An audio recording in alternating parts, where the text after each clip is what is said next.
야, 이 천한 것이 지금 뭐 하는 거야? 로비 바닥을 닦던 아버지의 물걸레가 시어머니 박금자의 밍크코트 자락에 스쳤습니다. 손바닥만 한물 자국 하나였습니다. 시어머니의 눈이 뒤집혔습니다. 이게 얼마짜리인데 미쳤어? 이 찰싹 경비 모자를 눌러 쓴 75 노인의 뺨이 돌아갔습니다.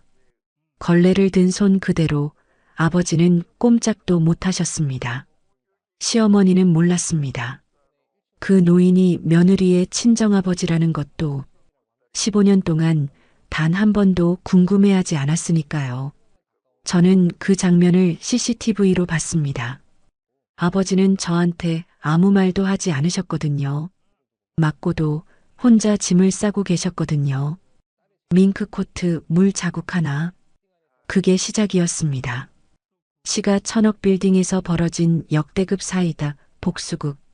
15년을 기다린 딸이 단 하루 만에 끝낸 이야기. 오늘은 49살 며느리가 15년간 숨겨온 비밀 하나로 모든 것을 되돌린 이야기를 들려드릴게요. 여러분, 내 아버지가 경비원이라는 이유로 평생 고개를 숙이며 살아오셨다면, 그리고 그 아버지가 내 눈앞에서 뺨을 맞는 걸 지켜봐야 했다면 어떻게 하시겠어요? 영상 끝까지 함께 해주세요. 관리실 모니터 앞에서 제 손가락이 굳었습니다. 화면 속 시간 표시는 그날 오전 10시 43분을 가리키고 있었고 로비 바닥을 물걸레로 닦고 있는 노인 한 명이 보였습니다. 경비 모자를 깊게 눌러 쓴 그 뒷모습이 왜 그렇게 낯익은지 처음에는 제 눈을 의심했죠. 올해 52 한정순입니다. 결혼한 지 15년째 매달 300만 원을 시댁 생활비로 보내며 살아왔어요. 이 빌딩 임대 수익 정산 서류를 확인하러 관리실에 들른 것은 그날도 여느 날과 다름없는 일이어야 했습니다.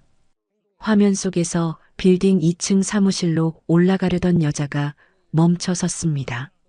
시어머니 박금자였어요. 짙은 갈색 밍크코트 자락이 바닥에 끌릴 듯 늘어진 모습이 마치 이 건물의 안주인 같았죠. 15년 동안 그렇게 살아왔으니 그럴 만도 했습니다. 그 순간 노인이 밀던 물걸레가 밍크코트 자락에 스쳤습니다. 손바닥만 한물 자국 하나였어요. 야, 이 천한 것이 지금 뭐 하는 거야? 박금자의 목소리가 CCTV 음성에 또렷하게 잡혔습니다. 이게 얼마짜린데 미쳤어? 그리고 손이 올라갔습니다. 찰싹 경비 모자를 눌러 쓴 75 노인의 뺨이 옆으로 돌아갔어요. 걸레를 든 손 그대로였습니다. 한마디 말도 없이 고개만 천천히 숙이시더라고요. 저는 의자 모서리를 양손으로 붙잡았습니다. 다리에서 힘이 빠져나갔고 귀가 멍멍해지는 것 같았어요. 세상에 저 어깨 너비를 가진 사람은 딱 한 명뿐이었죠. 친정아버지 한태복이었습니다. 아버지는 그날 저녁 저에게 아무 연락도 하지 않으셨어요. 이튿날 아침 제가 빌딩 관리실로 달려갔을 때 아버지는 이미 경비복을 곱게 접어 사물함 위에 올려두고 짐을 싸고 계시더라고요. 맞은 뺨이 그새 붉게 부어 있었는데 저를 보자마자 오냐, 왔냐라고만 하시는 거였습니다. 아무 일도 없었다는 듯이요. 관리실 안에는 락스 냄새가 희미하게 남아 있었습니다. 아버지가 오전 내내 로비를 닦으셨던 흔적이었죠. 박금자가 아버지를 알아보지 못한 데는 이유가 있었어요. 15년 전 결혼식 날 아버지는 급성 심근경색으로 지방병원 응급실에 계셨습니다. 그 자리에 오시지 못하셨죠. 이후로도 저는 시댁 행사에 아버지를 모신 적이 없었어요. 아버지의 직업이 부끄러웠던 제가 그 자리를 의도적으로 만들지 않았으니까요. 아버지는 언제나 경비 모자를 깊게 눌러 쓰고 계셨고 박금자는 그 얼굴을 제대로 마주한 적이 없었습니다. 두어 달 전 빌딩 로비에서 아버지와 스친 박금자가 잠깐 멈칫했다는 것을 나중에 관리 직원에게 전해 들었어요. 박금자가 저 경비 아저씨 사돈 어른이랑 어딘가 닮지 않나요? 라고 직원에게 물었다고 하더라고요. 그러나 곧바로 혼자 피식 웃으며 설마 경비원이 사돈이겠어요?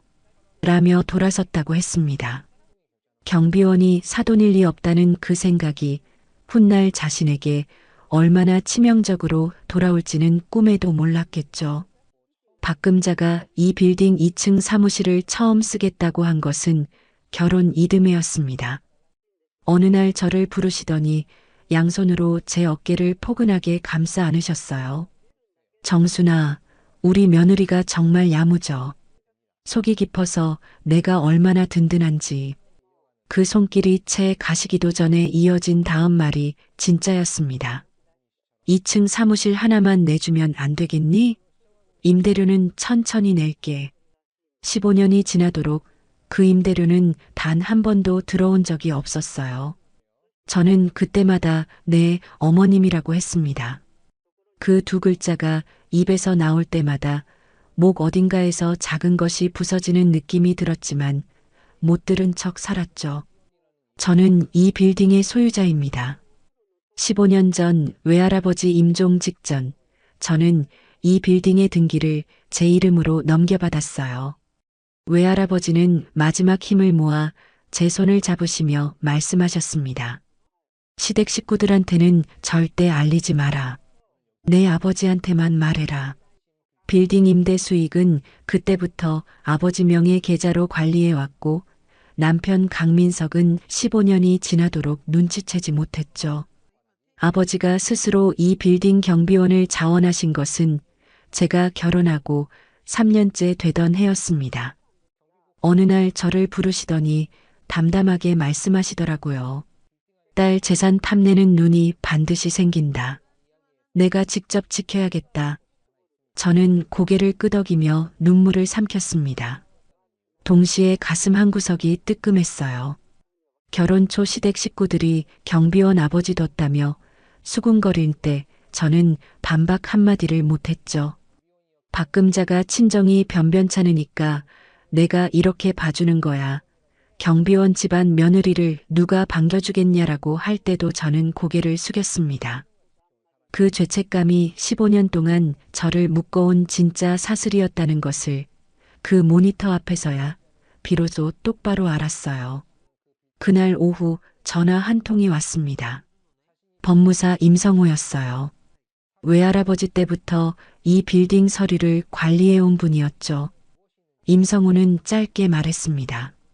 정순 씨, 오늘 CCTV 영상 확인했습니다. 증거로 보관해 두세요. 때가 됐습니다. 저는 전화를 끊고 관리실 창문 너머로 로비를 내려다봤어요. 아버지가 12년간 닦아온 대리석 바닥이 형광등 불빛 아래 반들반들 빛나고 있었고 아버지가 두고 간 물걸레 하나가 구석에 세워진 채 남아 있었습니다. 저는 그날 밤 서랍맨 아래에 잠들어 있던 등기부등본 원본을 꺼내 식탁 위에 올려놓았습니다. 박금자는 아직 몰랐어요. 15년 동안 제 생활비로 채워온 그 빌딩이 자신이 뺨을 때린 그 노인의 딸 것이라는 사실을요. 이제 그것을 알게 될 날이 멀지 않았습니다. 뺨 맞은 사실을 남편에게 알린 건 그날 저녁이었습니다. 강민석은 소파에 비스듬히 기대어 텔레비전을 보고 있었어요. 제가 CCTV 영상 이야기를 꺼내자 리모컨을 만지작거리던 손이 잠깐 멈췄습니다. 그게 전부였죠. 강민석은 화면에서 눈을 떼지 않은 채 말했습니다. 어머니가 원래 성격이 불같으시잖아. 아버님도 좀 피하시지 그러셨어. 저는 아무 말도 하지 않았습니다. 목구멍 안쪽에서 뜨거운 것이 치밀어 올라왔지만 입술을 꾹 다물었어요. 강민석은 잠시 뒤 채널을 돌렸습니다. 그걸로 끝이었죠. 이튿날 오전 박금자에게서 전화가 왔습니다. 정순아, 2층 에어컨이 또 말썽이네. 빨리 수리공 좀 불러줘. 어제 일은 없었습니다. 뺨도 노인도 밍크코트도. 박금자의 목소리는 여느 날과 똑같이 건조하고 당연했어요. 저는 수화기를 귀에 댄 채 부엌 창밖을 바라봤습니다. 손바닥이 땀으로 축축해졌지만 입에서는 네, 어머님이 먼저 나왔습니다. 전화를 끊고 나서 수리업체를 찾아 전화를 돌렸습니다. 출장비 포함 18만 원이 나왔어요. 제 카드로 결제했죠. 박금자는 그 금액을 단 한 번도 돌려준 적이 없었습니다. 수리비, 청소비, 복도 전등 교체비까지 2층 사무실에서 발생하는 모든 비용은 언제나 제 몫이었어요. 15년 동안 그랬습니다. 그런데 그 입으로 매달 생활비 300만 원을 받아가면서 박금자는 주변에 이렇게 말하고 다녔다고 했습니다. 임차인 중 한 명이 어느 날 슬쩍 귀띔해 주더라고요. 우리 아들 며느리가 건물 하나 굴리는 건 다 우리 아들 덕이지. 친정이 변변찮으니까 내가 이렇게 봐주는 거야. 경비원 집안 며느리를 누가 반겨주겠어. 15년 동안 2층 사무실 임대료 한 푼 안 내고 매달 생활비까지 챙겨가던 사람이 한 말이라니. 저는 그 말을 전해 듣던 날 밤 싱크대 앞에 서서 한참 동안 물을 틀어놓고 있었습니다. 차가운 물이 손등 위로 흘러내렸어요. 임성호에게서 연락이 온 것은 그로부터 며칠 뒤였습니다. 그는 자리에 앉자마자 서류 한 장을 제 앞에 내밀었어요. 박금자가 최근 6달 사이 지인 명의의 법무법인을 통해 빌딩 명의 이전 서류를 알아본 정황이 담긴 내역이었습니다. 임성호는 잠시 말을 고르더니 조용히 덧붙였어요. 그 법무법인 대표가 강민석 씨 대학 동기입니다. 강민석 씨 서명이 들어간 명의 이전동의 요청서가 법무법인 쪽에 남아 있어요. 사무실 안에 오래된 종이 냄새가 은은하게 깔려 있었습니다. 저는 그 냄새를 맡으며 서류를 내려다봤어요. 손가락 끝이 차가워지는 것이 느껴졌습니다. 리모컨을 만지작거리던 손이 잠깐 멈췄던 것. 채널을 돌리던 것. 그걸로 끝이었던 것. 강민석은 처음부터 알고 있었던 겁니다. 저는 임성호에게 한 달을 더 기다리겠다고 했습니다. 박금자가 직접 행동으로 옮기는 순간을 현장에서 잡아야 한다고 했죠.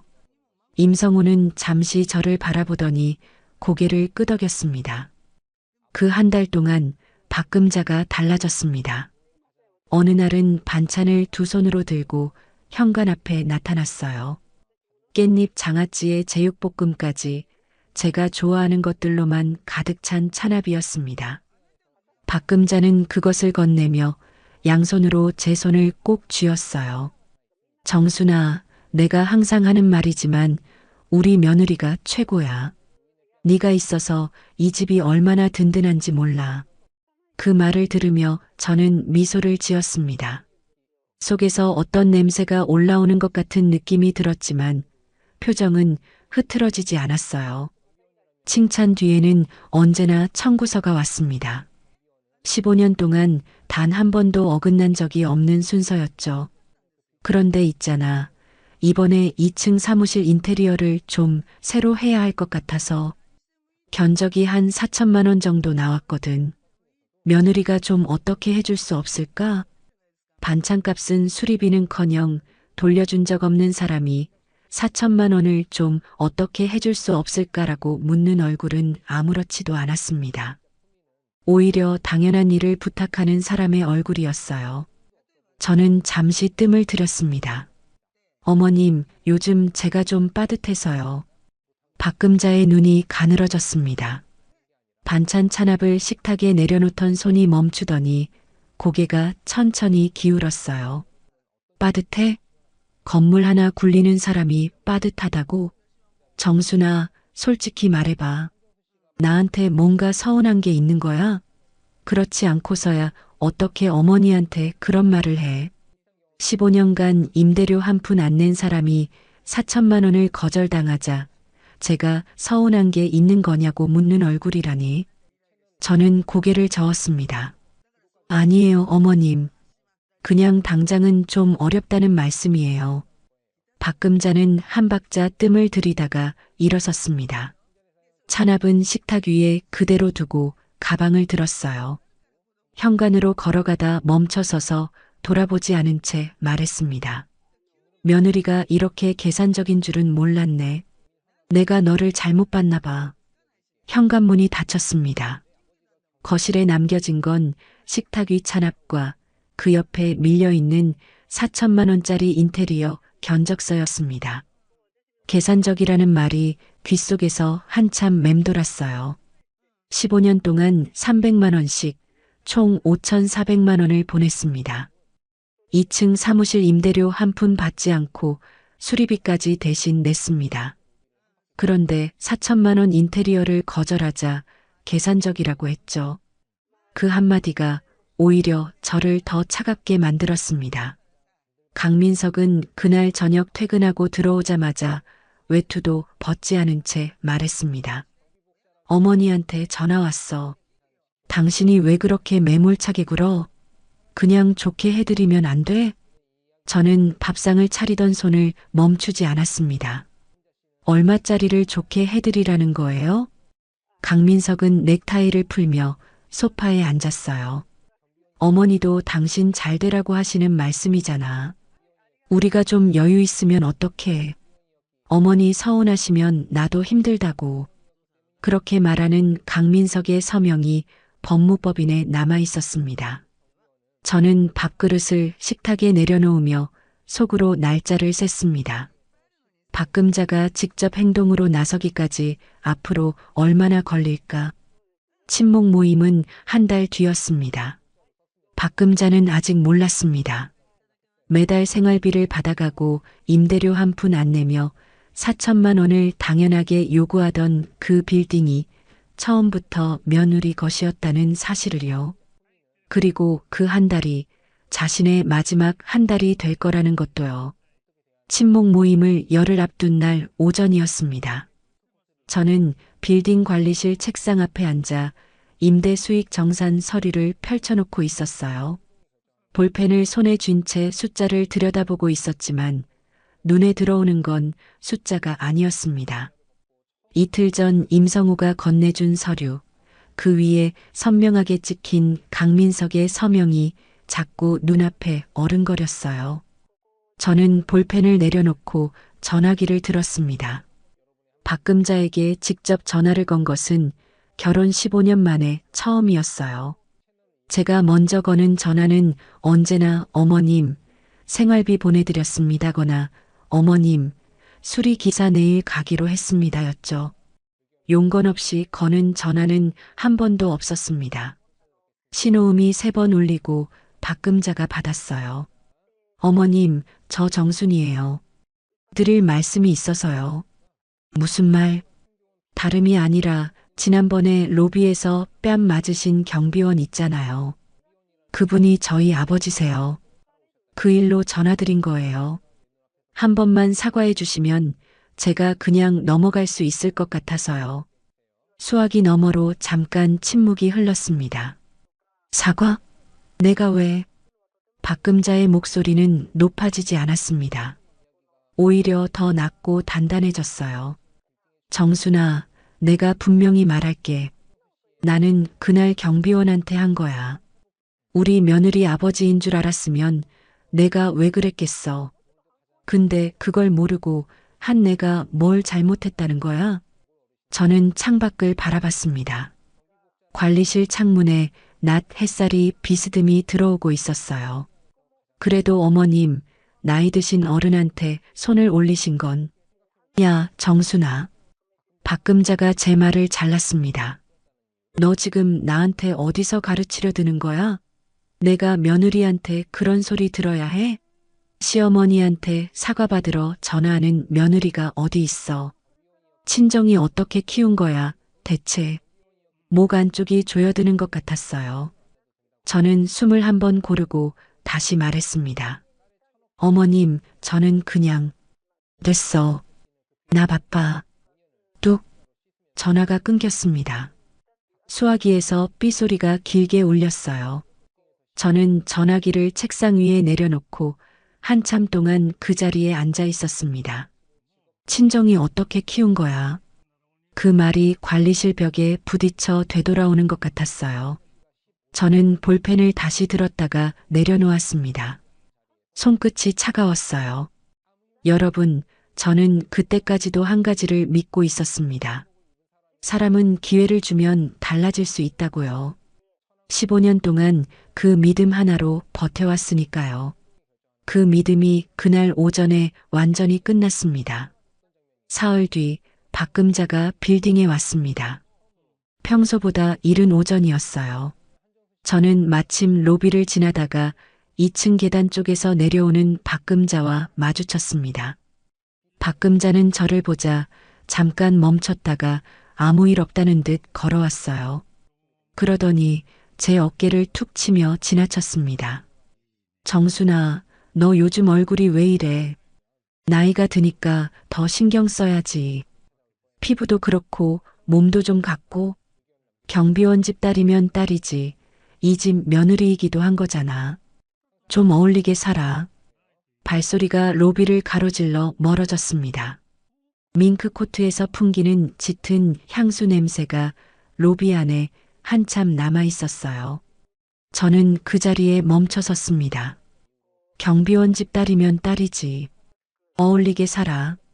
로비 대리석 바닥이 발 아래로 차갑게 느껴졌습니다. 손바닥에 땀이 맺혔어요. 숨을 들이쉬자 박금자의 향수 냄새가 목 안으로 들어왔고 저는 천천히 숨을 내쉬었습니다. 그날 밤이었습니다. 저는 식탁 앞에 혼자 앉아 있었어요. 불을 켜지 않은 채로요. 창문으로 들어오는 가로등 불빛만 식탁 위를 비추고 있었습니다. 등기부등본 원본이 그 빛 안에 놓여 있었어요. 친정이 어떻게 키운 거야? 경비원 집 딸이면 딸이지. 어울리게 살아. 세 마디가 순서대로 머릿속을 지나갔습니다. 저는 등기부등본 위에 손을 얹었어요. 이제 됐어. 15년이면 충분히 참았어. 더 줄 기회는 없어. 가슴 아래쪽에서 단단한 것이 천천히 자리를 잡는 게 느껴졌습니다. 뜨거운 것이 아니었어요.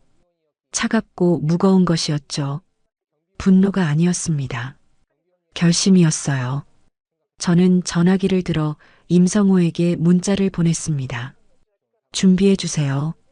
임성호에게서 답장이 오기까지 2분도 걸리지 않았어요. 알겠습니다. 저는 전화기를 내려놓고 등기부등본을 손에 들었습니다. 15년 전 외할아버지가 제 이름으로 적어 넘겨주신 그 종이었어요. 외할아버지가 마지막 힘으로 잡아주신 손이 아직도 느껴지는 것 같았습니다. 박금자는 아직 몰랐습니다. 경비원 집 딸이면 딸이지라고 했던 그 로비가 처음부터 그 경비원 딸의 것이었다는 사실을요.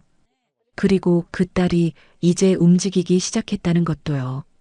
임성호에게 문자를 보낸 다음 날 아침이었습니다. 저는 세수를 마치고 거울 앞에 섰어요. 거울 속 얼굴을 한참 바라봤습니다. 박금자가 얼굴이 왜 이래 좀 갖고라고 했던 그 얼굴이었죠. 저는 로션을 손바닥에 덜어 천천히 펴바르며 속으로 생각했습니다. 맞아, 가꿔야지. 오늘부터는 제대로 가꿔야지. 저는 전화기를 들었습니다. 박금자에게 먼저 전화를 건 것은 사흘 전에 이어 두 번째였어요. 신호음이 2번 울리고 박금자가 받았습니다.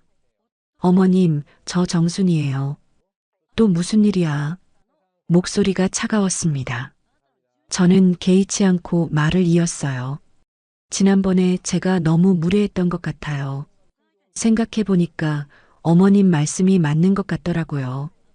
경비원을 알아볼 수도 없는 거고 모르고 하신 거잖아요. 제가 너무 예민하게 굴었습니다. 수화기 너머로 잠깐 침묵이 흘렀어요.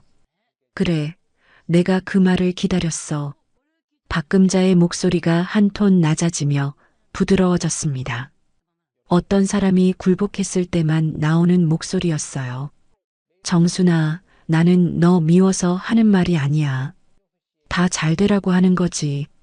며느리가 시어머니한테 사과할 줄 알아야 집안이 편한 거야. 네, 어머님. 다음 달 모임 때 어머님 오시면 제가 잘 챙겨드릴게요. 이 빌딩에서 어머님이 오래오래 편하게 지내실 수 있도록 제가 제대로 정리해 드리려고요. 박금자가 흡족한 듯 짧게 웃었습니다. 그래, 그렇게 해. 역시 우리 며느라. 전화가 끊겼어요. 저는 전화기를 내려놓고 식탁 위 등기부등본을 바라봤습니다. 오래오래 편하게 제대로 정리해 드리겠다고 했죠. 틀린 말 하나 없었습니다. 그날 오전 저는 임성호 사무실로 갔습니다. 임성호는 이미 서류 두 묶음을 책상 위에 펼쳐놓고 있었어요. 하나는 박금자 앞으로 보낼 2층 사무실 퇴거 요청 및 미납 임대료 청구 내용 증명이었고, 다른 하나는 빌딩 전체 임차인들에게 발송할 실소유주 통보 서류였습니다. 내용 증명 발송일은 친목 모임 당일로 맞추겠습니다. 임성우가 확인하듯 말했어요. 저는 고개를 끄덕였습니다. 임차인 통보 서류는 모임 전날 각 사무실로 보내주세요. 임성우가 만년필 뚜껑을 열며 물었습니다. 이혼 서류도 같이 진행할까요? 네. 짧게 답했습니다. 임성우는 잠시 저를 바라보다가 아무 말 없이 서류에 서명란을 표시했어요. 사무실 안에는 오래된 서류 냄새와 창밖에서 들어오는 차 소리만 있었습니다. 그날 저녁 강민석에게 이혼 서류를 건넸습니다. 강민석은 봉투를 받아들고 한참 동안 아무 말도 하지 않았어요. 소파에 앉아 봉투를 두 손으로 쥔 채 바닥만 내려다봤습니다. 그러다 천천히 고개를 들었죠. 다시 생각해 볼 수 없어? 저는 식탁 의자에 앉으며 말했습니다. 이미 충분히 생각했습니다. 강민석은 봉투를 식탁 위에 내려놓으며 손으로 이마를 짚었어요. 한참 뒤 말했습니다. 나도 힘들어. 어머니와 당신 사이에서 나는 뭐가 되는 거야? 내가 제일 힘든 사람이야. 법무법인에 서명을 남긴 사람이 제일 힘들다고 했습니다. 저는 대답하지 않았어요. 강민석은 봉투를 들고 안방으로 들어갔습니다. 이튿날 박금자에게서 전화가 왔어요. 정순아, 나 다음 달 모임 때 이번엔 좀 제대로 하고 싶어. 임차인들한테 내가 인사도 좀 하고 자리도 예쁘게 좀 꾸미고 비용은 좀 어떻게 해줄 수 있지? 사흘 전까지만 해도 계산적인 며느리라고 했던 사람이었습니다. 얼마 정도 생각하세요, 어머님? 한 500만 원이면 될 것 같은데. 저는 잠깐 뜸을 들였어요. 그 정도면 제가 준비해 드릴 수 있죠. 어머님이 그날 빛나셔야 하는데 제가 제대로 챙겨드려야지요. 그래, 역시 우리 며느라. 이러면 되잖아. 처음부터. 박금자가 흡족하게 전화를 끊었어요. 저는 전화기를 내려놓으며 수첩에 짧게 적었습니다. 모임 당일 오전 내용 증명 발송. 임차인 전날 통보. 아버지 당일 오전 도착. 그날 저녁 늦게 아버지께 전화를 드렸습니다. 아버지, 다음 달 모임날 빌딩에 오실 수 있으세요? 그래야지. 경비복은 안 입으셔도 됩니다. 수화기 너머로 조용한 숨소리가 들렸어요. 아버지는 잠시 후 말씀하셨습니다. 평상복으로 가면 되는 거냐? 네, 아버지. 알겠다. 짧은 두 글자였습니다. 저는 전화를 끊고 창밖을 바라봤어요. 밤바람이 창문을 흔들고 지나갔습니다. 그 무렵 박금자는 지인들에게 전화를 돌리고 있었습니다. 임차인 한 명이 나중에 전해주었어요. 박금자가 모임을 앞두고 이번엔 제대로 한번 해볼 것이라며 들떠 있었다고 했습니다. 며느리가 사과까지 했으니 이제 빌딩명의 이전도 시간 문제라고 여기저기 흘리고 다녔다고요. 저는 모임 전날 밤 식탁 앞에 앉아 서류를 다시 한번 확인했습니다. 등기부등본 원본, 임성우가 준비한 내용 증명사본, 임차인 통보 서류 사본, 세 가지를 순서대로 펼쳐놓고 하나씩 짚었어요. 박금자의 목소리가 귀에 맴돌았습니다. 이러면 되잖아. 처음부터. 맞습니다, 어머님. 이러면 되는 거예요. 처음부터 이랬어야 했습니다. 저는 서류를 가방에 넣고 불을 껐습니다. 내일 아침 이 빌딩에 들어오는 마지막 날이 박금자에게는 가장 찬란해야 할 날이었어요. 모임 상석에 앉아 임차인들 앞에서 빌딩의 안주인 행세를 할 마지막 날. 그리고 그날이 전부 끝나는 날이기도 했습니다. 박금자는 아직 몰랐습니다. 며느리의 사과 전화와 500만 원 모임 준비가 자신을 위한 것이 아니라 자신이 가장 높은 자리에 올라섰을 때 가장 깊은 곳으로 떨어지게 만들기 위한 준비였다는 것을요. 모임 당일 아침 6시 저는 빌딩에 가장 먼저 도착했습니다. 로비 불을 켜자 대리석 바닥이 형광등 빛을 받아 반들반들 빛났어요.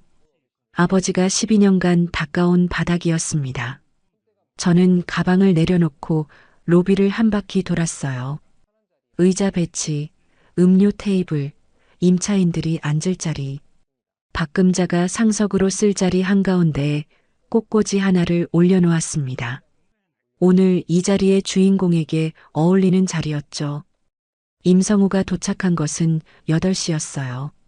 내용 증명 발송 확인했습니다. 오전 9시에 박금자 씨 앞으로 도착할 겁니다. 저는 고개를 끄덕였습니다. 임차인 통보 서류는요? 어제 오후에 전부 전달됐습니다. 12분 모두 확인하셨어요. 임성우는 서류 가방에서 등기부등본 원본을 꺼내 제 손에 건넸습니다. 저는 그것을 가방 안쪽 주머니에 넣었어요. 겉으로는 아무것도 달라진 게 없는 아침이었습니다. 9시가 되자 임차인들이 하나둘 로비로 내려왔어요. 평소 친목 모임 때와 달리 자리에 앉으면서도 저를 향해 가볍게 고개를 숙이는 분들이 많았습니다. 저는 각자의 자리에 음료를 챙겨드리며 짧게 인사를 나눴죠. 12명이 모두 자리를 잡은 로비는 조용했습니다. 오늘 이 자리가 어떤 자리인지 아는 사람들의 조용함이었어요. 박금자가 빌딩 정문으로 들어온 것은 10시였습니다. 짙은 자주색 정장에 진주 목걸이까지 걸었어요. 평소보다 더 공들인 차림이었습니다. 이 자리의 주인공이 되겠다는 의지가 옷 한 올 한 올에서 드러났죠. 박금자는 로비 안을 훑으며 흡족한 표정을 지었습니다. 그러다 잠깐 멈췄어요. 임차인들이 자신을 보고 인사하는 게 아니라 저를 향해 자리에서 일어서고 있었으니까요. 박금자의 눈이 저와 임차인들 사이를 한번 오갔습니다. 이내 가볍게 미간을 찌푸렸다가 고개를 저었어요. 뭔가 이상하다는 느낌이 스쳤다가 사라진 얼굴이었습니다. 박금자는 상석 쪽으로 걸어오다가 저를 보며 말했습니다. 준비 잘 됐네. 역시 우리 며느라. 의자를 빼며 앉더니 진주 목걸이를 한번 매만지며 덧붙였어요. 이 건물에서 이런 자리 하나 만드는 게 어렵냐? 우리 아들 며느리가 굴리는 건물인데 당연히 이 정도는 해줘야지. 우리 아들 며느리가 굴리는 건물. 저는 그 말을 속으로 받아두었습니다. 어머님, 오늘 이 자리 끝나고 나면 이 건물을 제대로 정리해 드릴게요. 그래, 잘 생각했어. 이번 기회에 명의도 정리하고 깔끔하게 하자고. 박금자는 주변을 둘러보며 목소리를 높였습니다. 자, 오늘 이 자리는 내가 이 건물 임차인분들이랑 인사도 나누고 앞으로 어떻게 잘 지낼지 얘기하려고 마련한 겁니다. 우리 며느리가 수고해줬고요. 박금자가 저를 보며 눈짓했어요. 제가 맞장구를 쳐주길 기다리는 눈빛이었습니다. 저는 자리에서 일어섰어요. 네, 어머님. 오늘 이 자리 어머님 원하시는 대로 전부 준비해 놨습니다. 임차인 여러분께도 중요한 안내 말씀이 있을 것 같아서 제가 오늘 그 부분을 도와드리려고 합니다. 박금자가 만족스러운 표정으로 고개를 끄덕였어요. 바로 그때였습니다. 임성우가 서류 가방을 들고 로비 안으로 걸어 들어왔어요. 박금자의 표정이 굳었습니다. 법무사를 왜 불렀는지 모르겠다는 눈빛으로 저를 봤지만 저는 임성우 쪽으로 자연스럽게 걸어갔습니다. 임성우는 가방을 테이블 위에 놓으며 박금자를 향해 고개를 숙였어요. 안녕하세요. 한정순 씨 위임을 받은 법무사 임성우입니다. 로비 안이 조용해졌습니다. 임차인들은 아무도 먼저 말하지 않았어요. 박금자만 자리에서 천천히 몸을 일으키며 물었습니다. 위임? 무슨 위임이야? 정순아, 이 사람 왜 데려온 거야? 저는 임성우 옆에 서며 말했어요. 어머님, 오늘 정리해드릴 게 있어서요. 임성우가 가방에서 서류 봉투를 꺼냈습니다. 박금자 앞 테이블 위에 내려놓으며 읽었어요. 이 빌딩의 소유자 한정순 씨를 대리하여 2층 사무실 퇴거 요청 및 15년치 미납 임대료 사업 2천만 원을 청구합니다. 로비 안이 완전히 얼어붙었습니다. 박금자는 처음에 웃었어요. 이게 무슨 장난이야. 임차인 12명의 시선이 일제히 자신에게 쏠리는 것을 느끼는 순간 그 웃음이 천천히 굳었습니다. 아까부터 이상했던 것들의 답이 지금 이 눈빛들 안에 있다는 것을 깨닫는 순간이었죠. 임성우가 가방에서 등기부등본 원본을 꺼내 테이블 위에 세웠습니다. 소유자 란에 선명하게 찍힌 이름이 12명의 눈앞에 펼쳐졌어요. 한정순. 박금자의 얼굴에서 혈색이 빠져나갔습니다. 자리에서 벌떡 일어서더니 저를 향해 소리를 질렀어요. 야, 이게 무슨 짓이야? 우리 아들 며느리가 굴리는 건물을 자기 것이라고? 우리 아들 며느리가 굴리는 건물. 저는 그 말을 기다리고 있었습니다. 어머님, 맞습니다. 며느리가 굴리는 건물이에요. 처음부터요. 15년 전 제 이름으로 등기가 됐을 때부터요. 박금자의 손이 번쩍 올라왔습니다. 저는 한 발짝도 물러서지 않았어요. 그 손이 제 뺨에 닿기 직전 저는 먼저 박금자의 뺨을 손바닥으로 정확하게 올려붙였습니다. 찰싹. 로비 안이 숨을 멈췄습니다. 저는 뺨을 맞고 멈춰 선 박금자를 바라보며 말했어요. 아버지 뺨을 때리신 것 똑같이 돌려드렸습니다. 그 말이 끝나는 순간 로비 입구 쪽에서 발소리가 들렸습니다. 경비복이 아닌 말끔한 평상복 차림의 노인이 천천히 걸어 들어왔어요. 경비 모자 없이 환한 로비 불빛 아래 처음으로 서신 아버지였습니다. 그 얼굴을 본 박금자는 뒷걸음질 치다가 의자 모서리에 걸려 자리에 주저앉았어요. 저 사람이 설마 경비원이 사돈이겠어. 스스로 그렇게 넘겼던 그 얼굴이 지금 이 자리에 서 있었습니다. 박금자는 주저앉은 채 말했어요. 내가 몰랐어. 경비 아저씨가 사돈인 줄 어떻게 알아? 임차인 12명이 그 말을 들었습니다. 15년 동안 이 빌딩을 제 집처럼 드나들면서 사돈 얼굴조차 몰랐다는 사실을 박금자 스스로 12명 앞에서 증명해버린 순간이었죠. 저는 박금자를 내려다보며 말했습니다. 2층 사무실 퇴거 기한은 2주입니다. 그리고 돌아섰어요. 등 뒤로 박금자의 울음소리가 터져나왔습니다.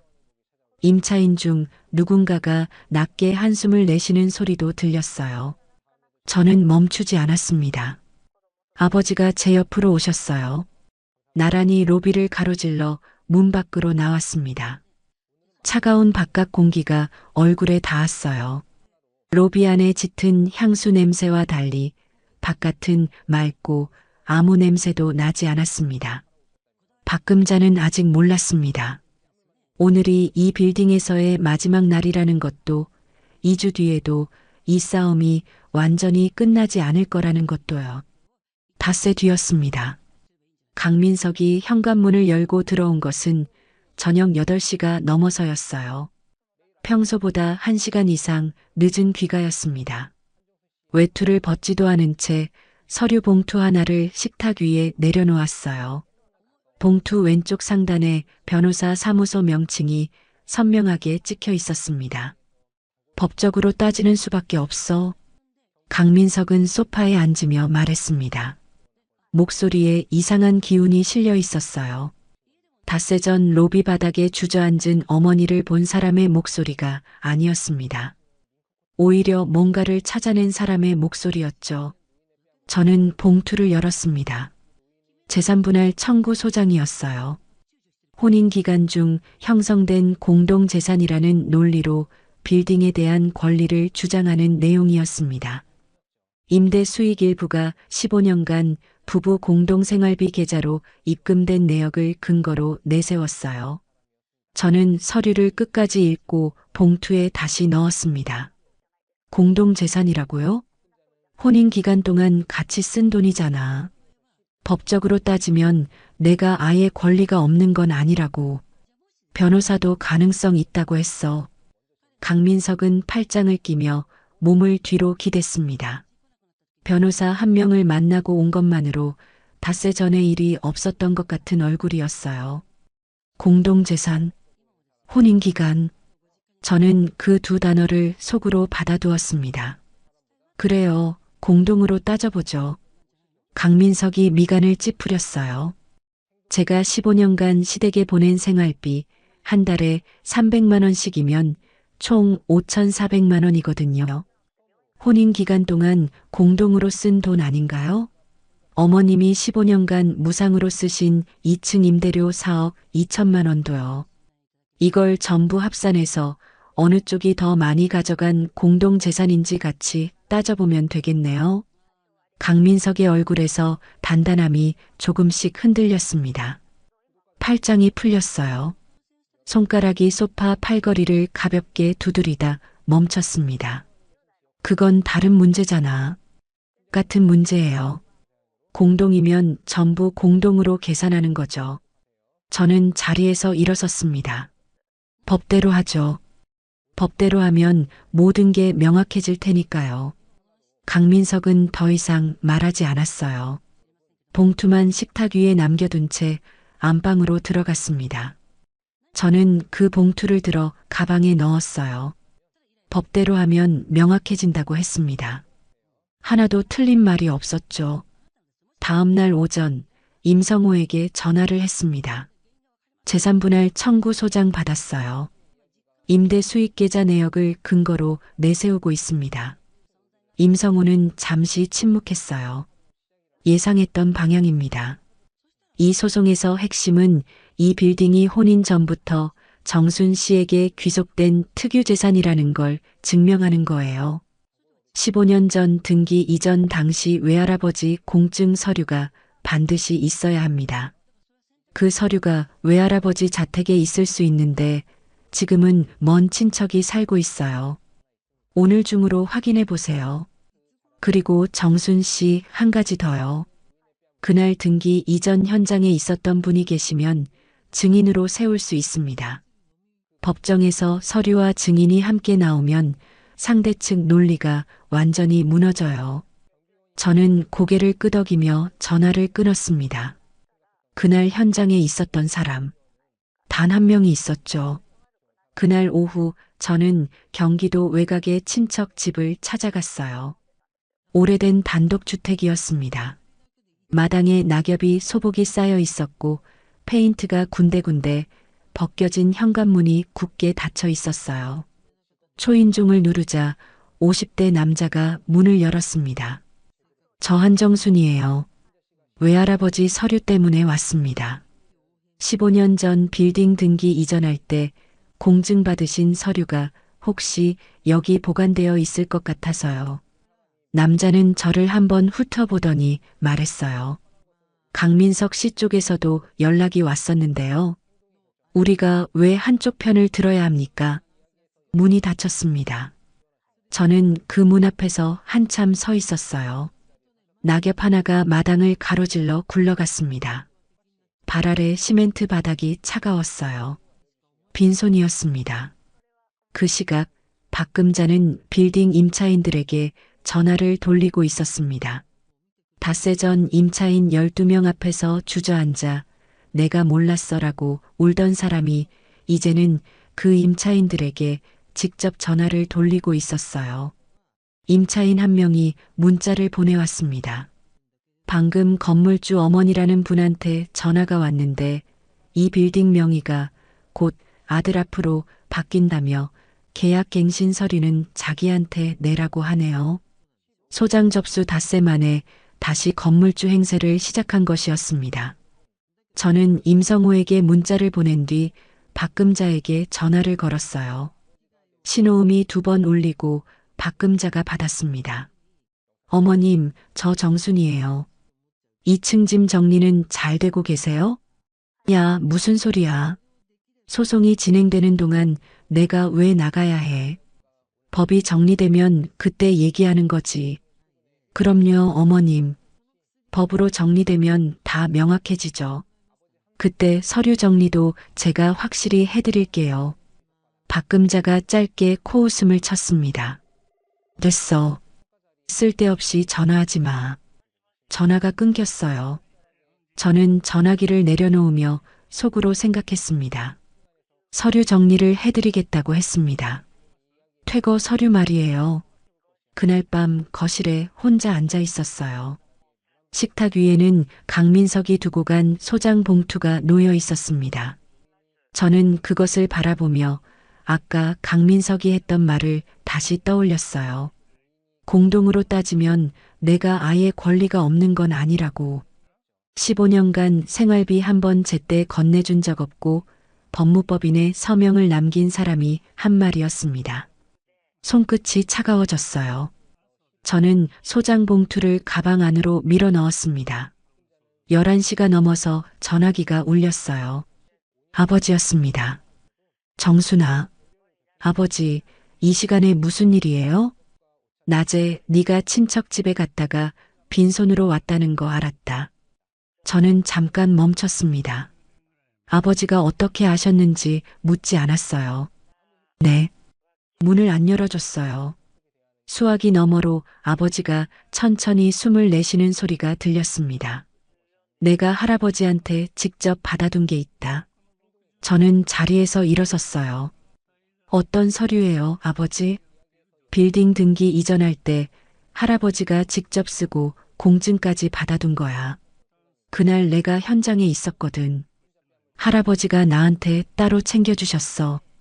언젠가 네가 필요로 할 날이 올 것 같다고 하시면서 귀 안쪽이 울리는 것 같았습니다. 저는 한 손으로 식탁 모서리를 잡았어요. 아버지, 제가 지금 가도 될까요? 수화기 너머에서 아버지가 짧게 웃으셨습니다. 내일 와라. 안 도망간다. 전화를 끊고 저는 창밖을 바라봤어요. 밤바람에 가로등 불빛이 흔들리고 있었습니다. 강민석이 공동재산이라며 내세운 그 논리가 아버지의 서랍장 안에서 이미 15년 전에 완전히 무너져 있었던 겁니다. 강민석과 박금자는 아직 몰랐습니다. 소장 하나로 다시 고개를 든 그 순간이 실은 모든 것이 끝나는 시작이라는 것을요. 다음 날 새벽같이 아버지 댁으로 갔습니다. 아버지는 이미 일어나 계셨어요. 부엌에서 숭늉을 끓이는 소리가 현관까지 들렸습니다. 저는 신발을 벗으며 거실을 둘러봤어요. 아버지가 혼자 사신 지 15년째인 이 집은 언제 와도 똑같은 자리에 똑같은 물건들이 놓여 있었습니다. 소파 옆 작은 선반에는 제 어릴 적 사진이 자에 끼워져 있었고 창가에는 아버지가 직접 키우시는 고무나무 화분 하나가 서 있었어요. 아버지는 숭늉 2그릇을 들고 거실로 나오셨습니다. 왔냐? 네, 아버지. 아버지는 소파에 앉으시더니 찻잔을 내려놓고 천천히 몸을 일으키셨어요. 안방 쪽으로 걸어가시다가 멈춰서서 말씀하셨습니다. 가져오마. 잠시 뒤 아버지가 안방에서 들고 나오신 것은 낡은 비닐 봉투였어요. 두 손으로 조심스럽게 들고 오시는 모습이 마치 깨지기 쉬운 것을 옮기는 것 같았습니다. 식탁 위에 내려놓으시더니 비닐을 천천히 벗겨내셨어요. 안에는 서류 2장이 들어 있었습니다. 한 장은 외할아버지 자필로 빼곡하게 채워진 상속의사 확인서였고, 다른 한 장은 공증 사무소 직인이 선명하게 찍힌 공증 서류 원본이었어요. 15년 전 날짜가 찍혀 있었습니다. 소유자는 한정순, 상속인은 한정순, 공증인의 서명까지 원본 그대로였어요. 저는 그 서류를 두 손으로 들었습니다. 손이 떨렸어요. 손가락 끝에서부터 차갑고 뜨거운 것이 동시에 올라오는 것 같았습니다. 저는 숨을 한번 고르고 아버지를 쳐다봤어요. 할아버지가 직접 챙겨주신 거예요? 그날 나한테 따로 부르시더니 손에 쥐어주시면서 하신 말씀이 언젠가 정순이가 이걸 필요로 할 날이 온다고, 그때까지 내가 가지고 있으라고 하셨어. 아버지는 숭늉 잔을 들어 한 모금 마시셨습니다. 그게 전부였어요. 더 이상 아무 말씀도 하지 않으셨죠. 저는 고개를 숙였습니다. 목구멍 안쪽이 단단하게 조여드는 것 같았어요. 12년 동안 경비복을 입고 그 빌딩 로비를 닦으셨던 이유가 이 서류를 지키기 위해서이기도 했다는 것을 그 순간 알았습니다. 여러분, 저는 그날 아버지 앞에서 고개를 오래 숙이고 있었습니다. 아버지는 그런 저를 보고 아무 말도 하지 않으셨어요. 그냥 숭늉 잔을 제 앞으로 살며시 밀어주셨을 뿐이었죠. 임성호에게 전화를 건 것은 아버지 댁을 나서자마자였습니다. 서류 원본 찾았습니다. 임성호는 잠깐 침묵하더니 말했어요. 가져오세요. 오늘 오전 중으로 소송 대응 서류 준비하겠습니다. 임성호 사무실에서 원본 서류를 확인한 그의 얼굴이 달라지는 것을 저는 똑똑히 봤습니다. 서류를 들고 이리저리 살피던 그가 조용히 말했어요. 이걸로 끝납니다. 강민석 측 변호사에게 서류 원본이 제출된 것은 그로부터 이틀 뒤였습니다. 원본 공증 서류 앞에서 공동재산 논리는 처음부터 설 자리가 없었어요. 빌딩은 혼인 전 외할아버지로부터 상속된 한정순의 특유재산이었고, 그것을 증명하는 서류가 공증 원본으로 존재했습니다. 강민석 측 변호사는 일주일 뒤 소송을 자진 취하했어요. 그 소식을 들은 날 박금자가 강민석에게 전화를 걸었다고 했습니다. 네가 왜 포기해? 내가 15년을 거기서 일했는데 15년 동안 임대료 한 푼 안 내고 쓴 사람이 15년을 일했다고 했습니다. 퇴거 기한 당일 오전 저는 빌딩 2층 앞 복도에 있었습니다. 박금자가 도착한 것은 10시였어요. 직원 2명을 데리고 왔습니다.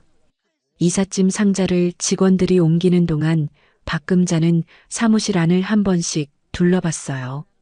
창문에 손을 짚고 밖을 내다보다가 책상 모서리를 한번 두드리다가 마치 이 공간에 마지막 인사를 하는 것 같았습니다. 복도에서 그 모습을 지켜보던 임차인 2명이 서로 눈빛을 교환했어요. 닷새 전 로비에서 이 건물 우리 아들 며느리가 굴리는 건물이라고 했던 사람이 이제 짐 상자를 들고 나오는 모습을 지켜보는 눈빛이었습니다. 박금자는 마지막 상자를 직원에게 넘기고 나서 엘리베이터 앞에서 저와 마주쳤습니다. 한 박자 멈췄어요. 그러더니 갑자기 목소리가 낮아졌습니다.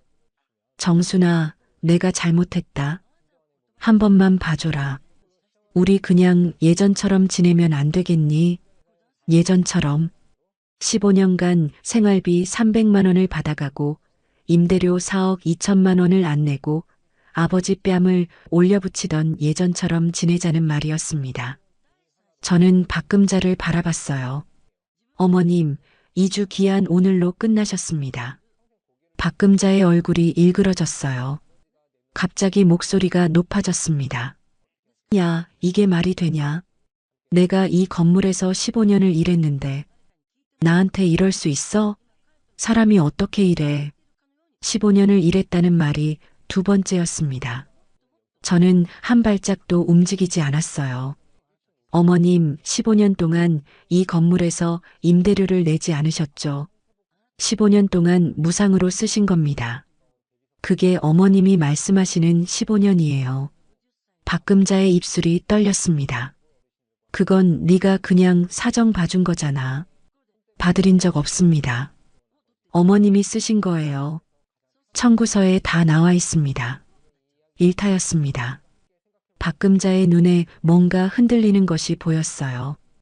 박금자는 가방에서 무언가를 꺼내려다 멈췄습니다. 그러더니 손가락으로 저를 가리키며 말했어요. 법적으로 따져. 재산 분할이 완전히 끝난 것도 아니잖아. 임성우가 복도 끝에서 걸어왔습니다. 서류 가방을 들고요. 박금자는 임성우를 보더니 한 발짝 물러섰어요. 임성우는 서류 가방에서 종이 한 장을 꺼냈습니다.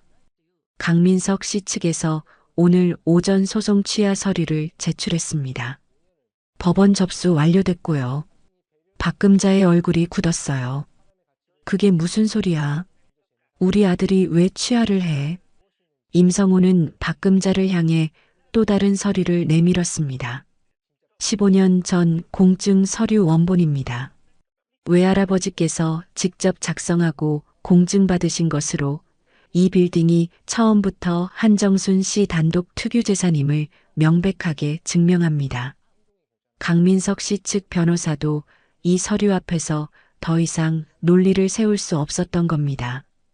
박금자는 서류를 들었다가 내려놓았어요. 들었다가 또 내려놓았습니다. 손이 떨리고 있었어요. 그때 엘리베이터 문이 열렸습니다. 경비복이 아닌 깔끔한 회색 점퍼 차림의 아버지가 걸어 나오셨어요. 임성우가 연락을 드렸던 겁니다. 아버지는 박금자와 눈이 마주치자 멈추지 않고 천천히 제 옆으로 오셨습니다.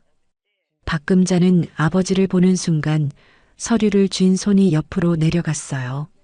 이 서류를 저한테 주신 분입니다. 임성우가 담담하게 말했습니다. 한태복 씨는 15년 전 등기 이전 현장에 직접 계셨고 외할아버지께서 직접 공증 서류를 건네신 것을 목격하신 증인이기도 합니다. 복도에 나와 있던 임차인 2명이 그 말을 들었습니다. 1층에서 올라온 임차인 1명이 더 있었어요. 3명이 박금자를 바라봤습니다. 닷새 전 로비에서 경악하던 그 눈빛과 같은 눈빛이었어요. 박금자는 한 발짝 뒤로 물러났습니다. 아니야. 이건 아니야. 이게 어떻게 합법이야. 며느리가 시댁을 속인 거잖아. 사기야, 이거. 저는 박금자를 바라보며 말했습니다. 어머님, 목소리를 높이지 않았어요. 15년 전에 외할아버지가 등기를 제 앞으로 넘기셨을 때 저는 결혼 전이었습니다. 시댁이 생기기도 전이었어요. 제 재산을 제 이름으로 가지고 있는 게 어떤 사기예요. 이타였습니다. 박금자는 입을 열었다가 다물었어요. 다시 열었다가 다물었습니다. 임차인 3명이 보고 있는 앞에서 반박할 말이 나오지 않는 것이었어요. 저는 한 걸음 가까이 다가갔습니다. 어머님, 지난번에 로비에서 저한테 말씀하셨죠. 경비원 집 딸이면 딸이지 어울리게 살라고요. 박금자의 눈이 가늘어졌어요. 그 경비원 아버지가 12년 동안 이 빌딩을 지켜주셨습니다. 어머님이 그 아버지 뺨을 때리시던 그 건물을요. 그리고 오늘 이 자리까지 오셨어요. 저는 지금 어울리게 살고 있는 겁니다. 어머님 말씀대로요. 3타였습니다. 박금자의 무릎이 꺾였어요. 복도 벽에 손을 짚더니 천천히 주저앉았습니다. 짐 상자를 들고 나가던 직원 2명이 멈춰 섰어요. 임차인 3명은 아무도 다가가지 않았습니다. 다 갚을게. 임대료도 다 갚을게. 제발. 목소리가 갈라졌어요. 우리 아들한테만 하지 마. 아들은 죄가 없어. 다 내가 한 거야. 강민석 서명이 법무법인에 남아 있었습니다. 아들이 죄가 없다고 했습니다. 저는 임성우를 바라봤어요. 임성우가 박금자 앞에 서류 한 장을 내려놓았습니다. 미납 임대료 4억 2천만 원 분할 납부 합의서입니다. 서명하시면 추가 법적 조치는 일단 보류합니다. 박금자는 주저앉은 채 서류를 올려다봤어요. 손이 떨렸습니다. 가방에서 펜을 꺼내다 바닥에 떨어뜨렸어요. 직원 중 한 명이 주우려 하자 손을 저었습니다. 직접 주워서 천천히 서명란에 이름을 썼어요. 임차인 3명이 그 장면을 봤습니다. 서명을 마친 박금자는 벽을 짚고 일어서려다가 제 쪽을 봤습니다. 무언가 더 말하려는 것 같았어요. 그러나 저는 이미 아버지 쪽으로 몸을 돌리고 있었습니다. 박금자가 엘리베이터를 타고 내려가는 소리가 들렸어요. 복도가 조용해졌습니다.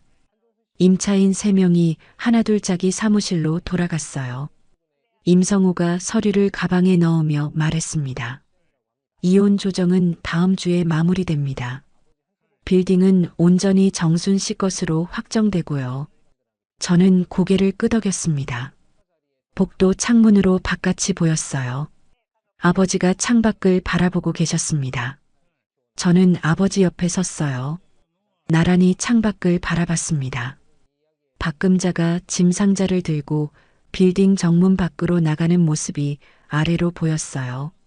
아버지는 아무 말씀도 하지 않으셨습니다. 저도 아무 말도 하지 않았어요. 그 침묵이 어떤 말보다 더 단단하고 따뜻했습니다. 그날 저녁 강민석이 마지막으로 전화를 했습니다. 나는 어떻게 되는 거야? 목소리에 힘이 없었어요. 저는 잠깐 창밖을 바라보다가 말했습니다. 이혼 조정 결과대로 하면 됩니다. 15년간 시댁에 보낸 생활비 총액 위자료로 받을게요. 5,400만 원을 어디서 그렇게 구해? 그건 제가 알 바 아니에요. 전화가 끊겼습니다. 저는 전화기를 내려놓으며 식탁 위 등기부등본을 바라봤어요. 15년 전 외할아버지가 마지막 힘으로 제 이름을 적어주신 그 종이었습니다. 이제 그 이름이 제대로 서게 됐습니다. 이혼 확정 통보를 받은 날 오전, 저는 빌딩 옥상에 올라갔습니다. 아버지를 모시고요. 아버지는 12년 동안 이 빌딩 경비원으로 일하시면서 옥상에는 한 번도 올라오지 않으셨다고 했어요. 경비원이 올라올 자리가 아니라고 생각하셨다고 했습니다. 저는 그 말을 들으며 아무 대꾸도 하지 않았어요. 그냥 철문을 밀어 열고 먼저 나갔습니다. 옥상으로 나서는 순간 바람이 정면으로 불어왔어요. 서울 하늘이 한눈에 펼쳐졌습니다. 멀리 남산 타워가 보였고 그 아래로 빽빽하게 들어선 건물들 사이로 햇빛이 내리꽂히고 있었어요. 어디서 날아왔는지 모를 꽃향기 같은 것이 바람에 실려 코끝을 스쳤습니다. 옥상 바닥에 방수 도료가 햇볕을 받아 따뜻하게 달궈져 있었어요. 아버지는 옥상 가장자리 난간 쪽으로 천천히 걸어가셨습니다. 저는 그 뒤를 따르며 보온병에서 따뜻한 쌍화차를 2잔 따랐어요. 한 잔을 아버지 손에 드렸습니다. 아버지는 잔을 받아들고 아래를 내려다보셨어요. 빌딩 정문이 보이는 방향이었습니다. 12년 동안 경비 모자를 쓰고 그 문 앞에 서 계셨던 자리가 저 아래에 있었어요. 좋네. 아버지가 짧게 말씀하셨습니다. 저는 쌍화차 잔을 2 손으로 감쌌어요. 따뜻한 온기가 손바닥으로 전해졌습니다. 바람이 다시 불어왔고 저는 눈을 가늘게 뜨며 하늘을 올려다봤어요. 예전에 박금자가 했던 말이 스쳤습니다. 경비원 집 딸이면 딸이지 어울리게 살아. 저는 지금 이 빌딩 옥상에서 아버지와 쌍화차를 마시고 있었습니다. 이것이 제가 어울리게 사는 모습이었어요. 한편 그 시각 박금자는 강민석의 집에서 짐을 풀고 있었습니다. 미납 임대료 합의서에 서명하고 빌딩을 나간 뒤 박금자가 갈 곳은 아들 집뿐이었어요.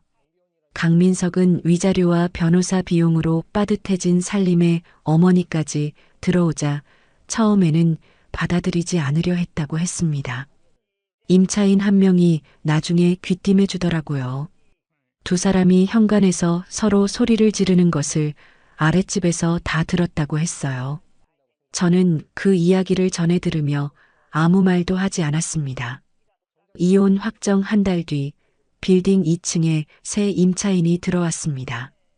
인테리어 업체였어요. 젊은 대표가 계약서에 서명하며 이 건물 관리가 정말 잘 되어 있네요 라고 했습니다. 저는 고맙다고 하며 계약서를 받았어요. 로비 대리석 바닥이 새 임차인의 눈에도 반들반들하게 빛났던 겁니다. 아버지가 12년 닦으신 바닥이었죠. 그 무렵 박금자와 강민석 사이가 험해졌다는 소식이 들렸습니다.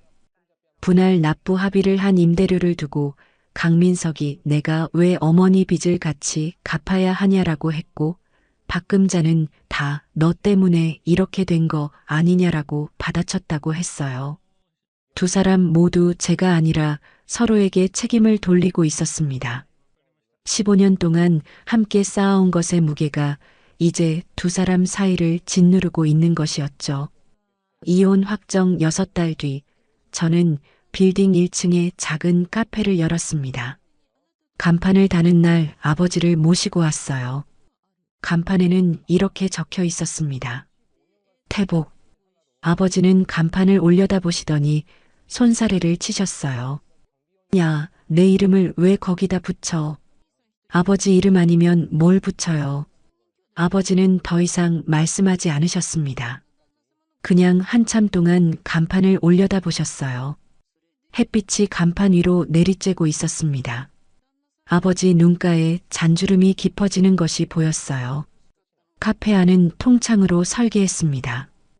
햇빛이 오전 내내 들어오는 구조였어요. 원두 냄새가 은은하게 퍼지는 공간이었습니다. 로비 대리석 바닥과 이어지는 입구 쪽에 아버지가 12년간 앉아 계시던 경비 초소 자리가 있었는데 저는 그 자리에 작은 화분 하나를 놓아뒀어요. 아버지가 처음 카페에 오셨을 때 그 화분을 보시더니 아무 말씀 없이 그 앞에 잠깐 서 계셨습니다. 아버지는 그날부터 카페에 매일 오셨어요. 경비복 대신 깔끔한 차림으로 창가 자리에 앉아 단골 어르신들과 바둑을 두셨습니다. 가끔 카운터 쪽으로 오셔서 오늘 원두 뭐야? 향이 다르네라고 하시기도 했어요. 저는 그때마다 이름을 알려드렸고 아버지는 고개를 끄덕이시며 자리로 돌아가셨습니다. 그 모습을 볼 때마다 가슴 한쪽이 저렸어요. 15년이 늦었다는 생각, 그리고 지금이라도 됐다는 생각. 두 가지가 언제나 동시에 왔습니다. 이혼 확정 9달 뒤 임성호에게서 연락이 왔습니다. 박금자가 분할 납부를 2달째 연체하고 있다는 내용이었어요. 강민석이 납부를 거부했고 박금자는 주변 지인들에게 손을 벌리고 있다고 했습니다. 임성호는 법적 절차를 진행할 수 있다고 했어요. 저는 잠깐 생각하다가 말했습니다. 절차대로 하세요. 전화를 끊고 카페 창밖을 바라봤습니다. 가을 햇살이 빌딩 유리창을 타고 내려오고 있었어요. 로비 대리석 바닥 위로 빛이 길게 누워 있었습니다. 아버지가 닦으신 바닥이었습니다. 저는 카운터 안에서 아메리카노를 한 잔 내렸어요. 진하고 묵직한 원두 향이 카페 안을 가득 채웠습니다. 잔을 들고 창가 자리로 갔어요. 아버지 자리 맞은편이었습니다. 오후 햇살이 창문으로 비스듬히 들어오고 있었고 바깥에서 바람이 나뭇가지를 흔드는 것이 보였어요. 저는 아메리카노를 한 모금 마셨습니다. 쓰고 지냈습니다. 딱 좋았어요. 한때 저는 박금자의 전화를 받을 때마다 숨부터 들이쉬고 입술을 깨물었습니다. 통화가 끝나면 손바닥에 땀이 고여 있었어요. 그 시간들이 15년이었죠. 지금 이 카페 창가에서 마시는 아메리카노 한 잔이 그 15년과 얼마나 다른지 몸으로 느꼈습니다. 아버지가 창가 자리에서 바둑돌을 만지작거리며 창밖을 바라보고 계셨어요. 저는 그 옆모습을 바라보며 생각했습니다. 이제는 아무것도 부끄럽지 않아. 이 자리가 우리 자리야. 여러분, 한정순 씨의 이야기가 오늘 여기서 끝이 났습니다. 매일 아침 빌딩에 출근해 1층 로비를 한 바퀴 돌아보는 것이 한정순 씨의 하루 시작이라고 합니다. 아버지 한태복 씨가 8년간 닦아온 대리석 바닥이 오늘도 가장 반들반들하게 빛나고 있고, 아버지는 카페 창가 자리에서 단골 어르신들과 바둑을 두고 계십니다. 경비복 자락에 손때가 묻도록 딸의 재산을 지켜온 아버지가 이제 그 빌딩 안에서 가장 편한 자리에 앉아 계신 겁니다. 오늘 이 이야기에서 우리가 함께 생각해 볼 것이 하나 있습니다. 박금자 씨는 밍크코트 자락에 물 한 방울 튀었다는 이유로 64 노인의 뺨을 올려붙였습니다. 그 노인이 경비원이었기 때문이었죠. 경비원이라면 뺨을 맞아도 된다고 생각했던 겁니다. 그런데 그 경비원은 딸의 1000억 빌딩을 8년간 지켜온 사람이었습니다. 박금자 씨는 그 빌딩에서 15년을 공짜로 썼으면서도 자신이 배려를 베푼다고 생각했어요.